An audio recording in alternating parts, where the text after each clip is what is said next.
Labvakar, mazie un lielie pasaku draugi! Es esmu atgriezies no tāliem un tuviem ceļojumiem, lai atkal būtu šeit ar izrādēm Latvijā un ar jaunām pasakām otrdienas vakaros. Gaidu uzaicinājumus uz bērnu dārziem, bibliotēkām, kultūras namiem un arī Latvijas skolas somas piedāvājumā ar 3 programmas. To visu jūs varat atrast mājaslapā pasakas.org. Bet šovakar Dzidras Rinkules Zemzares pasaka Draudzības spēks. Līdzās citām puķēm pašā dobas malā izdzina savu pirmo astniņu puķu zirnītis. Viņš ļoti priecājās par silto sauli, kas glāstīja zemi, tā atmodinādama tajā dusošos visbrīnišķīgākos augus. Cik skaista ir pasaule! Priecājās mazais puķu zirnītis un ar nepacietību sāka gaidīt to dienu, kad viņš izaugs un varēs atraisīt pirmos ziedus. Puķu zirnītis pats vēl nemaz nezināja, kādā krāsā tie būs, bet vārpata, paslēpusies dziļi zemē, draudēja.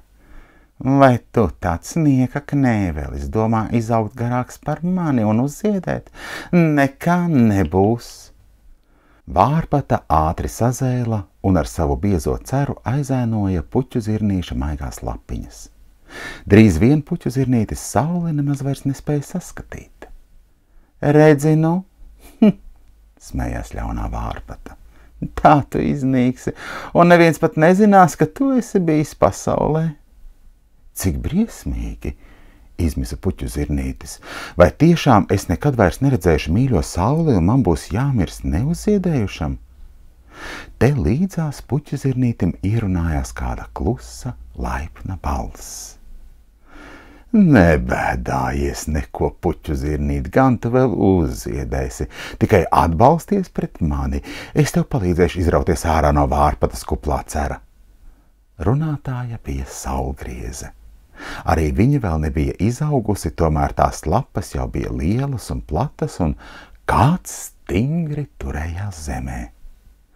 Puķa zirnītis paklausīja un apvija savas tievās rociņas ap stalto saulgriezes stāvu.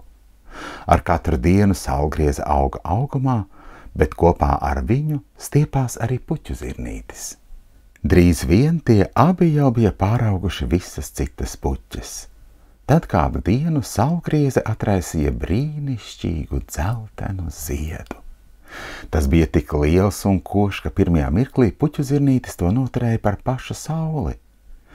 Cik tu esi skaista! Priecājās puķu zirnītis.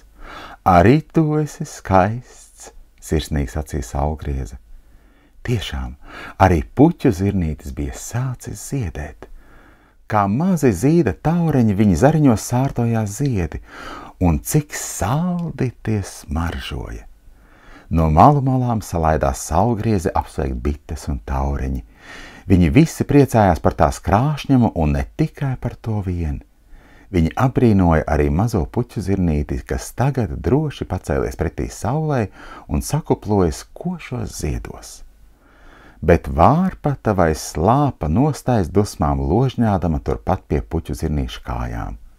Tomēr viņa vairs nespēja nodarīt tam nekā ļauna. Cik jauki dzīvot pasaulē, ja tev ir labs draugs, stāstīja bitēm un tauriņiem laimīgais puķu zirnītis.